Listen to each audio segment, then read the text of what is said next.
AGE Zaragoza ha organizado este viernes una jornada de networking en el Centro de Formación de Ibercaja, Ibercide.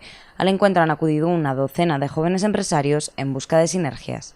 El objetivo de este tipo de actividades al final es que entre nuestros asociados se conozcan de forma directa, cercana y de tú a tú, y así puedan quedarse con los nombres de las empresas, los nombres de las personas que las dirigen y referenciarse cuando cualquiera necesite un producto o un servicio. Durante el evento, tanto AGE como Ibercide han presentado sus programas, sobre todo haciendo hincapié en aquellos dirigidos a los emprendedores. Asimismo, en el encuentro se ha ofrecido una píldora formativa en Lean Corporate, con el objetivo de rediseñar las empresas.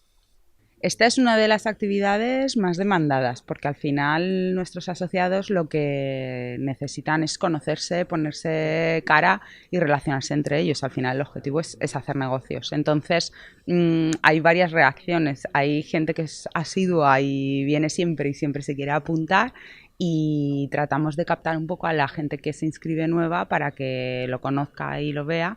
Y aunque vienen nerviosos así de entrada, la verdad es que es muy fructífero y salen muy contentos.